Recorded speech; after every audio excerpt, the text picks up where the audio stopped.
nosso desafio para o mês de janeiro: viver o ordinário, que muitas vezes não chama tanto atenção assim, né?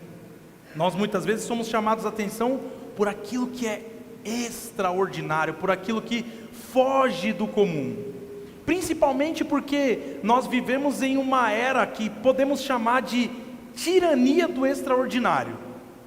Neste ano que nós iniciamos agora, a pressão para que cada momento da nossa vida seja digno de um story, ou de um post que seja viral, nunca foi tão sufocante. Quem nunca arrumou as coisinhas para tirar aquela foto? E não que isso seja algo ruim. O problema é quando a nossa vida se torna isso, se torna um Instagram. Nós fomos ensinados a desprezar a segunda-feira. E aquela música do Fantástico, eu não aguento ela. Amanhã tem que trabalhar, que terrível. E nós fomos ensinados a viver exclusivamente pelo sextou, ou pelas férias, como se a vida real só acontecesse nos picos de adrenalina, nas viagens instagramáveis, ou naquelas conquistas profissionais retumbantes, aquela que todo mundo que está ao nosso redor vê. E essa busca incessante por atalhos e por um extra, por ter algo extra, é um desejo de algo que nos destaque da multidão. Nós não queremos passar despercebidos, embora o nosso Senhor tivesse que ser beijado para ser identificado no momento da traição. Isso tem produzido uma geração exausta e que não consegue, não sabe mais encontrar beleza naquele café da manhã simples e silencioso de casa, no trabalho honesto que não tem ninguém para aplaudir, ou no cumprimento fiel dos nossos deveres domésticos. Então o nosso objetivo nessa série é riscar o extra, assim como está escrito aí, riscar o extra e focar naquilo que é ordinário. A expectativa de uma vida de sucessos cinematográficos frequentemente colide, vai de encontro com a realidade de uma pia cheia de louça, por exemplo, ou de contas para pagar, da necessidade de disciplina constante. O mundo nos vende a ideia de que o sucesso é ser exceção, é ser o diferente. Mas o que a Bíblia nos ensina? Ela ensina que a verdadeira bem-aventurança está em ser fiel naquilo que é comum.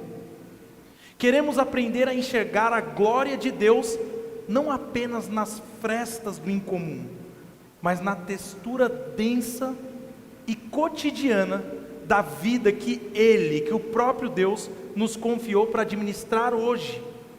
E isso significa reaprender a amar práticas simples e pouco glamurosas, como por exemplo, abrir a sua Bíblia na sua casa num domingo à tarde, onde ninguém está vendo, perseverar em oração quando nada emocionalmente acontece, quando você não sente aquele calor, aquela emoção, investir tempo e recursos em hospitalidade, que não tem a ver com hospital. A palavra é tão estranha para nós que nós talvez nem saibamos mais do que ela se trata, principalmente nesse contexto urbano que a gente vive, em que tanto as portas como as nossas agendas vivem fechadas. Quantos de nós não moramos em condomínios e não conhecemos sequer o nosso vizinho da frente, do lado? Nós passamos por isso. Em uma cidade como São Paulo, visitar alguém, receber pessoas em casa ou simplesmente estar presente já se tornou um ato de resistência espiritual. Não é para qualquer um. O reino de Deus não cresce por espetáculos, mas por mesas compartilhadas, por palavras sinceras, ditas com cuidado e com compromissos honrados ao longo do tempo.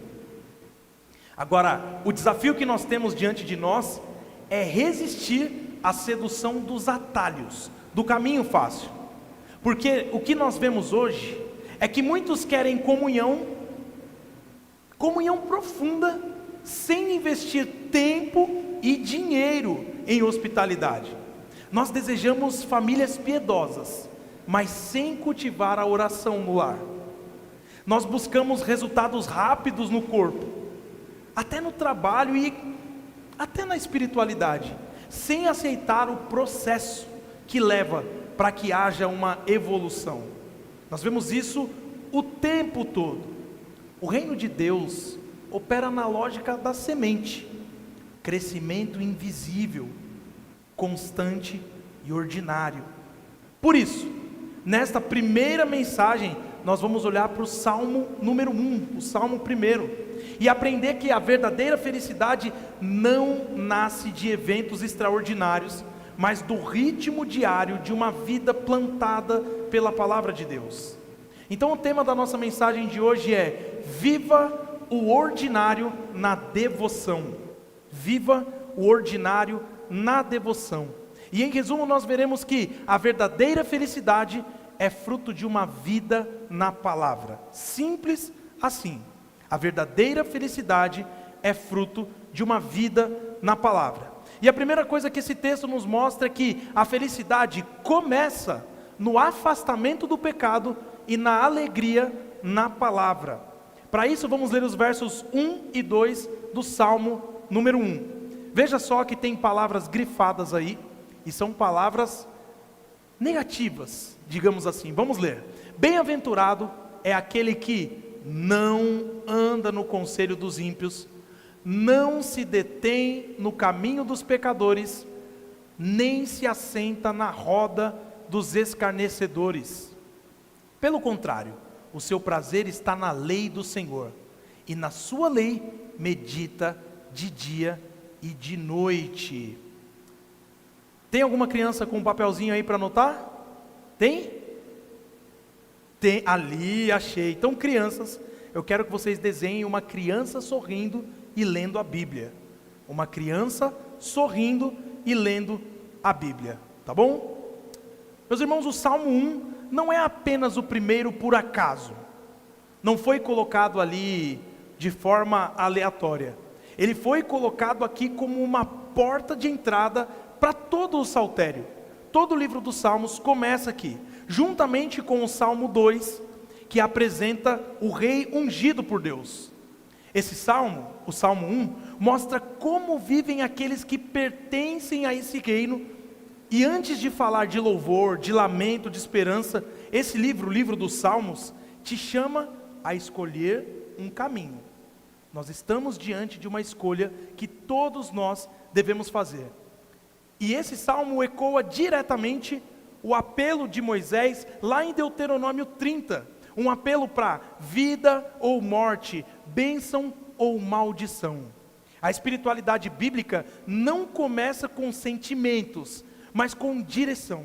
E nós somos direcionados através da palavra de Deus. Há dois caminhos diante de nós. E o Salmo 1 te convida a olhar com honestidade para onde cada um desses caminhos te leva. E o Salmo começa com uma expressão forte: bem-aventurado. Nas Escrituras, essa palavra não descreve alguém animado, alguém empolgado, ou emocionalmente elevado, alguém que está sempre para cima. Ela descreve alguém que vive sob a aprovação de Deus. Isso quer dizer que não é um sentimento que vai e vem, é uma condição diante do Senhor. Essa bem-aventurança não é algo passivo, que você simplesmente recebe e deixa ela ali. Ela exige escolhas concretas, as escolhas que nós devemos fazer no dia a dia.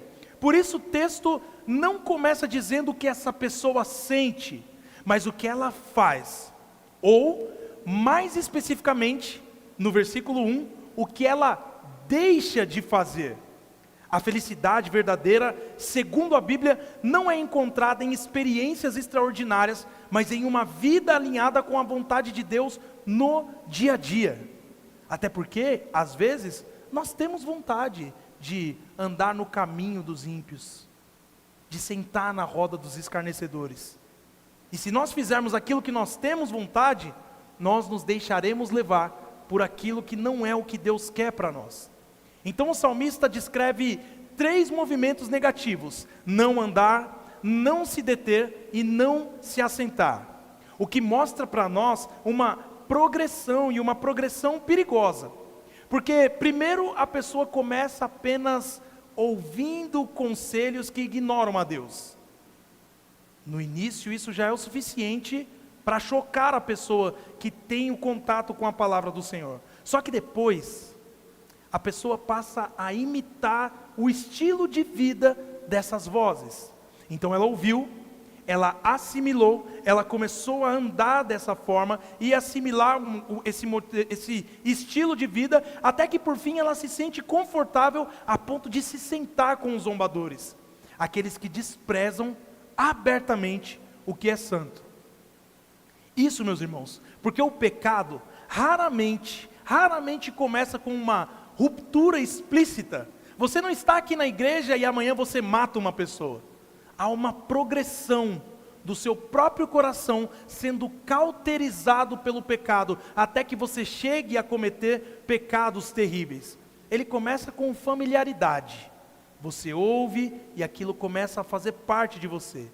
E isso acontece quando nós normalizamos discursos, quando nós normalizamos práticas e valores apenas porque todo mundo pensa assim. Nós estamos no Brasil, no século 21, nós também precisamos evoluir, nós precisamos nos atualizar, e isso vai nos tornando vulneráveis ao pecado. E o Salmo 1 te alerta: o caminho errado quase sempre começa com passos pequenos e aparentemente inofensivos. Hoje eu não vou, hoje eu vou ficar aqui para assistir um filme. Eu estou cansado, eu trabalhei a semana inteira. Hoje eu não vou ler a Bíblia. Deus entende, todo dia eu leio. É só hoje. Hoje eu não vou orar. O Senhor sabe o que eu preciso. E isso vai progredindo e vai piorando. Hoje, andar no conselho dos ímpios significa permitir que essa lógica da eficiência, do sucesso rápido, da autoafirmação molde as suas decisões mais do que a palavra de Deus. Você é constantemente aconselhado a priorizar o que dá resultado imediato, aquilo que nós conhecemos como pragmatismo, a cortar caminhos, a fazer apenas o que funciona. Não precisa dar toda essa volta, se você for direto, você chega lá. E essa mentalidade invade a sua espiritualidade, o seu trabalho, os seus relacionamentos, e te ensina a medir o valor da produtividade, na verdade, medir o valor por produtividade e não por fidelidade. O problema, meus irmãos, não é o esforço pelo sucesso. O problema é a substituição da vontade de Deus para fazer as coisas do jeito do mundo, pelos critérios do mundo. E a verdadeira liberdade não está de forma alguma em você fazer tudo do seu jeito. Isso nem de perto é uma liberdade. A liberdade está em você submeter os seus caminhos àquele que te criou e que sabe exatamente para onde esses caminhos vão te conduzir. Rejeitar esse tipo de conselho não é ingenuidade, como muitos pensam. É sabedoria bíblica para viver bem diante de Deus. Agora, o contraste do texto é bem claro. Em vez de ser moldado pelo mundo, aquele que o texto chama de bem-aventurado se deleita, tem prazer, tem alegria na lei do Senhor. E aqui lei não é um código frio ou opressor, mas a instrução amorosa do Deus Todo-Poderoso. É muito mais do que um conjunto de regras daquilo que eu posso ou não posso fazer. A lei representa tudo o que o Senhor revelou para o bem do seu povo, que somos nós. Então, alegrar-se nessa lei significa confiar que Deus sabe o que é melhor para você, mesmo quando os seus caminhos confrontam a sua cultura ou os seus desejos. E é aí que nós vemos a nossa maturidade ou imaturidade. É fácil quando aquilo que a Bíblia diz vem ao encontro do que eu quero, ao encontro do que eu gosto.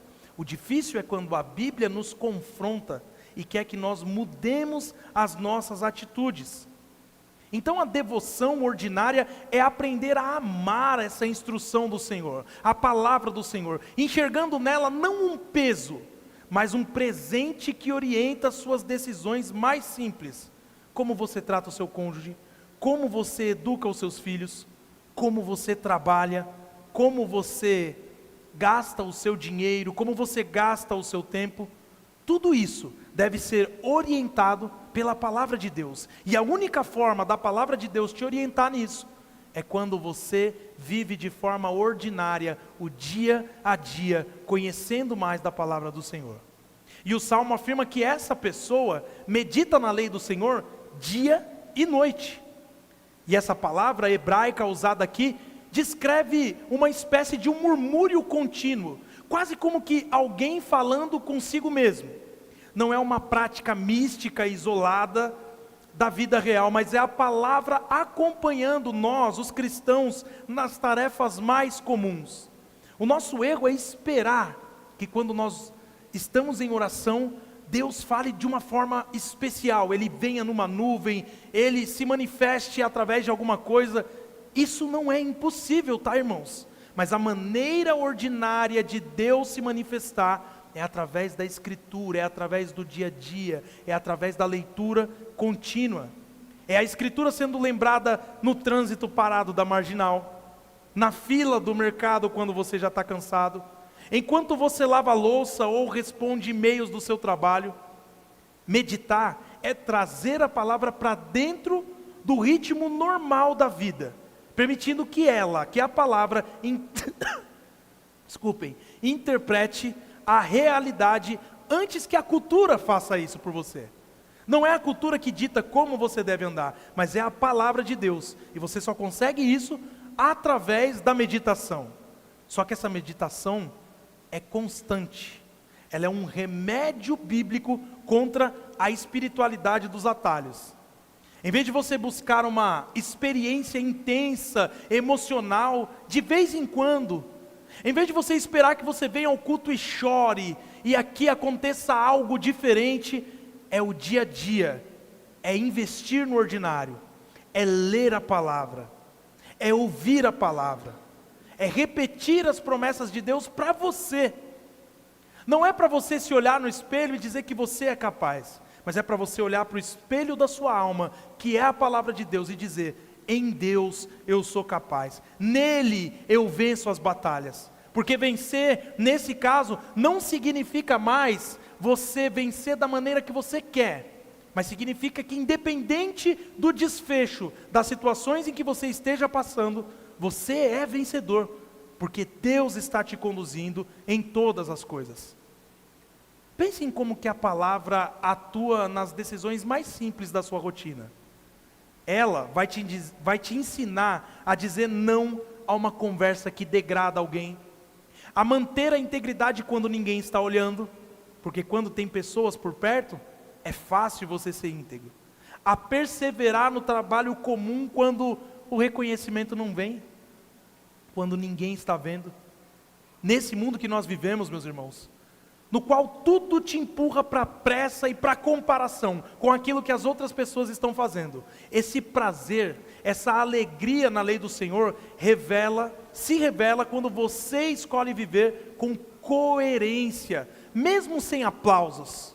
Essa obediência silenciosa pode até parecer pequena, mas é exatamente nela que Deus forma, sabe o quê? Um coração firme, capaz de viver com contentamento e alegria verdadeira em meio à nossa vida comum. Então a felicidade começa no afastamento do pecado e na alegria na palavra. Mas em segundo lugar, a felicidade floresce numa vida firmada na palavra. Ela começa e agora ela floresce. Veja o versículo 3. Ele, quem? O bem-aventurado, é como árvore plantada junto a uma corrente de águas, que no devido tempo dá o seu fruto, e cuja folhagem não murcha, e tudo o que ele faz será bem sucedido. Agora, crianças, desenhem uma árvore com frutos bem bonitos na beira de um rio. Uma árvore com frutos bem bonitos na beira de um rio. Nós estamos falando hoje sobre viver o ordinário na devoção. E devoção não é um momento extraordinário de espiritualidade, nem uma experiência emocional isolada, aquilo que acontece de vez em quando, mas é uma vida inteira vivida diante de Deus. Devoção é responder com fé e obediência à graça que Deus já nos concedeu em Cristo, usando os meios comuns, os meios ordinários que Ele mesmo estabeleceu, que são a palavra lida e ouvida, a oração perseverante, a comunhão com os irmãos, os sacramentos. A partir dessas práticas de devoção, você se aproxima do Senhor. Não praticamos a devoção para sermos aceitos pelo Senhor, mas porque já fomos aceitos. Assim, a devoção cristã é o ritmo diário de quem encontra alegria no andar nos caminhos do Senhor, permitindo que a palavra do Senhor, molde os seus pensamentos, molde os seus afetos e escolhas no ordinário da vida, no dia a dia. A imagem que nós vemos aqui neste versículo 3, é a imagem da árvore plantada junto a canais de água, que não surge do nada. Ela carrega essa imagem, carrega na memória a história de Israel. O povo que Deus tirou do Egito e foi comparado a uma videira transplantada para Canaã. Essa é a imagem que Deus faz, quando Ele tira o povo do Egito e leva para Canaã, é como se Ele estivesse tirando algo que foi plantado ali no Egito e replantando, transplantando aquilo na terra de Canaã, um ato soberano da graça do Senhor. Ao mesmo tempo, essa imagem fazia todo sentido para aqueles que haviam sido exilados na Babilônia, que sabiam, por experiência própria, que nenhuma árvore sobrevive em terra árida sem uma irrigação constante. Então o salmista usa essa figura para ensinar que a vida espiritual não depende do entusiasmo ocasional, mas de uma fonte contínua. Onde a palavra flui, a vida floresce. E o salmista diz que o justo é como árvore plantada, ou melhor, transplantada, como eu disse, junto às águas. Sabe por quê? Porque você e eu não nascemos espiritualmente saudáveis. Você não é uma árvore forte por natureza. Você foi retirado de um solo seco, marcado pelo pecado, e colocado, pela graça de Deus, em um lugar de vida. Você cresce não porque você é bom, mas porque Deus te plantou onde a água da sua palavra corre constantemente. E nós sabemos que a palavra é o próprio Senhor Jesus. Essa árvore dá o seu fruto no devido tempo. E isso confronta diretamente a mentalidade que nós temos aqui. Aqui tudo precisa ser rápido. Carreira, resultados, reconhecimento. Só que esse ritmo invade até a fé, criando em nós frustração quando a mudança não acontece na velocidade que nós desejamos. Mas Deus trabalha como que em estações, porque o crescimento espiritual é orgânico, não é artificial. Então, qualquer crescimento orgânico exige tempo. Não existem atalhos legítimos no reino. A maturidade vem com o tempo, com perseverança, com permanência junto às águas. O ordinário, mais uma vez, vence o imediato. A constância é algo importantíssimo na nossa vida de fé. E o fruto dessa árvore representa as obras de justiça e também o fruto do Espírito, que é descrito lá em Gálatas, capítulo 5, versos 22 e 23. Amor, paciência, domínio próprio não são troféus de exibições pessoais. De forma alguma. O fruto existe para alimentar outros. A árvore não se alimenta do fruto, quem se alimenta do fruto são as outras pessoas. Uma árvore frutífera abençoa o ambiente ao seu redor. Assim também a devoção ordinária forma pessoas que se tornam fonte de vida para quem convive com elas. Em casa, no trabalho, na igreja. Essa espiritualidade bíblica nunca é autocentrada. Ela sempre transborda em benefício do próximo. Assim como nós vimos de manhã que o milagre na vida de Zacarias e Isabel refletia o plano redentivo de Deus para todo o seu povo e não somente para Zacarias e Isabel. E o texto afirma que a sua folha não murcha, o que significa não necessariamente ausência de dor e de sofrimento, mas presença de Deus e sustento em meio até na dor e no sofrimento.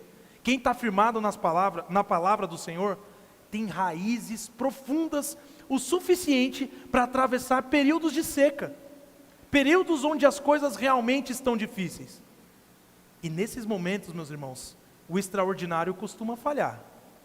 Quando chega um diagnóstico médico difícil, quando há uma demissão inesperada, ou luto, você não vê nenhum coach falando, não, diga agora que você não aceita isso. A realidade está diante de você. E nesse momento, é a forma que você alimenta a sua alma que vai fazer com que você responda de forma positiva ou negativa. A oração diária, a Escritura lida com fidelidade, sustenta a nossa alma quando tudo ao redor parece instável. A palavra não nos livra da dor, mas nos mantém vivos mesmo em meio à dor. E quando o Salmo diz que tudo o que ele faz será bem sucedido, não está prometendo riqueza ou sucesso nos moldes do mercado. Nós podemos olhar isso e pensar justamente na teologia da prosperidade. Olha aí, se você for bem-aventurado, tudo o que você fizer vai prosperar. Mas o que esse texto de fato quer dizer? Nós precisamos nos perguntar, o que é prosperidade bíblica? E prosperidade bíblica é cumprir o propósito de Deus para a sua própria vida. E nisso você prospera. Se Deus chamou alguém para ser uma mãe fiel, um profissional íntegro, um estudante aplicado ou um servo silencioso na igreja, prosperar é viver com obediência ao chamado que Deus deu. O sucesso do reino não é medido por visibilidade, mas por fidelidade. Porque Deus prospera aquilo que glorifica o seu próprio nome. E esse versículo também confronta a nossa obsessão por sermos especiais. Sabe por quê? Talvez você ainda não tenha se dado conta, mas todos nós vamos viver uma vida comum. Ou talvez, para não generalizar, a maioria de nós viveremos uma vida comum, com rotinas repetitivas, com responsabilidades simples. E isso não é fracasso, é vocação. É a vida para a qual Deus te chamou. A árvore não tenta ser algo que ela não é. Ela cresce onde foi plantada e produz o fruto que cabe a ela. Uma árvore não vai produzir um fruto que não seja dela mesma. A felicidade floresce quando você aceita o lugar que Deus te deu e vive ali com constância, em vez de passar a vida frustrado, querendo ocupar outro lugar. Mas por fim, meus irmãos, a felicidade se consuma no destino dos que vivem pela palavra. A felicidade começa, a felicidade floresce e a felicidade se consuma no destino dos que vivem pela palavra. Veja o restante do texto. Os ímpios não são assim. São, porém, como a palha que o vento dispersa.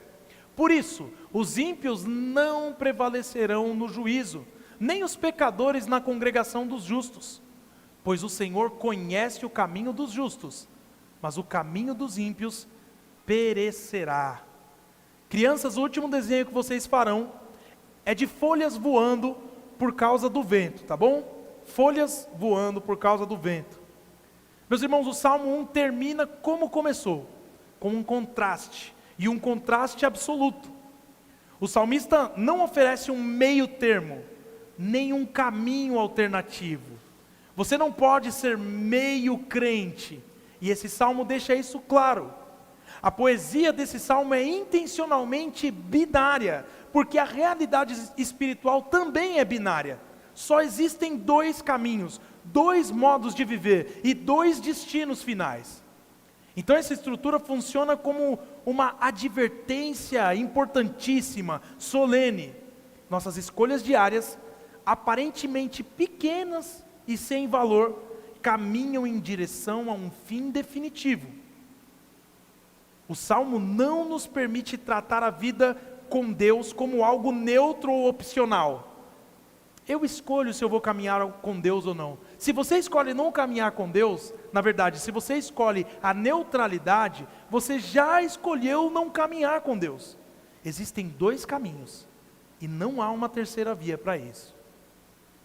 E a Escritura é clara ao afirmar que os ímpios, aqueles que vivem de forma proposital à margem de Deus, são como palha. Veja a imagem que o salmista coloca aqui. Diferente da árvore que é firme, a palha não tem raiz, não tem peso, não tem consistência. Ela é um resíduo do grão, que é levada facilmente pelo vento. E essa imagem descreve com precisão a instabilidade espiritual de quem constrói sua vida sem Deus. A pessoa é levada de um lado para o outro. Aqui onde nós vivemos, isso se manifesta em pessoas que mudam de valores, de discurso, de compromissos, conforme a tendência e o momento. Valores não se mudam, meus irmãos, a não ser que sejam valores antibíblicos. Valores não se mudam, mas sem a raiz na palavra, qualquer vento cultural é suficiente para deslocar o coração. E a partir daqui, olha, aquilo que eu achava errado, não sei se é tão errado assim, é relativo. Não é relativo se você vive de acordo com a lei do Senhor. E muitos que buscam o extraordinário sem Deus, parecem prosperar por um tempo, não é verdade? Carreiras que avançam, reconhecimento grande, dinheiro que circula, mas o Salmo nos lembra que a aparência não é permanência. E no tribunal do juízo de Deus, toda pretensão humana será revelada como pó. No fim dos tempos, nós veremos aquilo que é palha e aquilo que está plantado firmemente.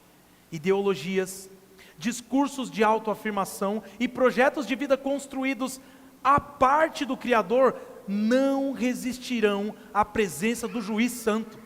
Isso é impossível.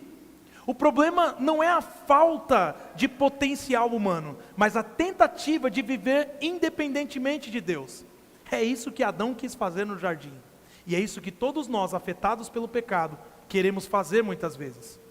E o versículo 5 afirma que os ímpios não prevalecerão no juízo, nem permanecerão na congregação dos justos. Isso aponta para algo profundamente prático.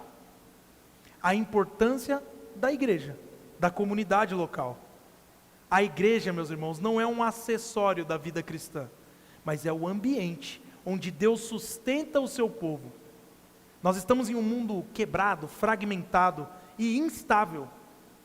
E nesse mundo, a congregação dos justos, a comunidade cristã, é o lugar onde somos confrontados, encorajados e mantidos firmes. Por isso, desprezar a igreja é escolher caminhar sozinho em um mundo que não foi feito para peregrinos solitários.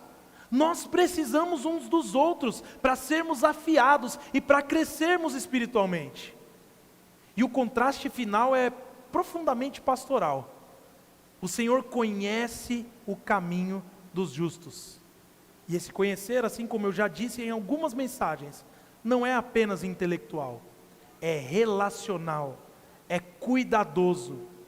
Deus não observa apenas os grandes momentos, mas o ordinário da nossa fidelidade. Ele olha o nosso dia a dia. Ele vê quando você escolhe a honestidade em vez do atalho, quando você persevera no casamento, quando você ora mesmo cansado, quando você permanece firme mesmo sem reconhecimento. A sua segurança, a segurança do justo, não está na ausência de dificuldades, mas no fato de que todo o seu caminho está sob o olhar atento do Senhor. Ele te vê, Ele é o Deus que te vê. E o texto afirma sem suavizar que o caminho dos ímpios perecerá, acabará de uma vez por todas. Por mais promissor que pareça agora o caminho dos ímpios, ele não terá futuro.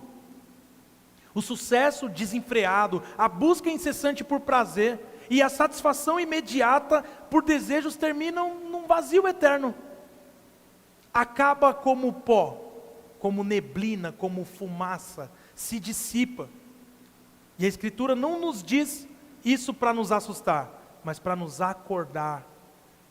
Quais são as nossas escolhas? Vida longe de Deus pode parecer vislumbrante no presente. Eu estou sozinho, ninguém me governa, eu faço o que eu quero. Mas ela está desconectada da eternidade. E tudo que não é ligado ao eterno, cedo ou tarde, vai se desfazer, tenha certeza disso. Diante disso, a devoção ordinária não é algo pequeno, é uma escolha pela vida. E não somente a vida neste mundo, mas a vida eterna. Ao escolher a palavra, a oração, a comunhão dia após dia, você está andando por um caminho que o próprio Deus conhece e guarda. O desafio cristão não é fazer algo espetacular uma vez, mas fazer o que precisa ser feito todos os dias. Segunda, terça, quarta, janeiro, fevereiro, março. Como é a nossa leitura bíblica em agosto? Como nós estamos em setembro? Às vezes nós vivemos na expectativa da segunda que vai começar a dieta, do ano que vem que eu vou ler a Bíblia inteira, e nós esquecemos de viver hoje aquilo que Deus reservou para nós hoje. E você já parou para pensar quantas pessoas de fato alcançam um extraordinário sucesso mundial? É uma fração mínima de pessoas. E ainda assim, quantas delas são verdadeiramente felizes, além daquilo que a gente vê? A grande maioria da humanidade vive o comum. Então o que diferencia o cristão não é visibilidade, mas é a certeza do seu caminho, de que o seu caminho é conhecido e guardado pelo Senhor. É isso que nós somos chamados a viver, meus irmãos. É isso que o Senhor faz em nossa vida. Por isso, examine com honestidade quais vozes têm orientado as suas decisões diárias. Em meio a tantos conselhos rápidos, agendas lotadas e pressões culturais, a felicidade verdadeira começa quando você escolhe conscientemente se afastar de caminhos que te afastam de Deus e se aproximar com prazer da palavra do Senhor. Mas não se frustre com a lentidão do seu crescimento espiritual. Deus trabalha com processos, não com atalhos. Você é chamado a conhecer mais ao Senhor hoje do que você conhecia ontem. Você não é chamado a se comparar com Augustus Nicodemos, com alguém que você acha super espiritual. Você é chamado a olhar para você e entender se hoje você conhece mais o Senhor. Você é mais íntimo do Senhor do que você mesmo era ontem. Como é que você responde às dificuldades do dia a dia? Agora, quando nós olhamos para esse salmo, nós temos uma certeza: é impossível vivê-lo por nós mesmos, porque Jesus é o único que viveu perfeitamente o Salmo 1. Ele sim nunca andou no conselho dos ímpios, nunca se deteve no caminho dos pecadores e jamais se assentou na roda dos escarnecedores. Quando você confia em Jesus, você recebe não apenas o perdão, mas também a justiça de Jesus.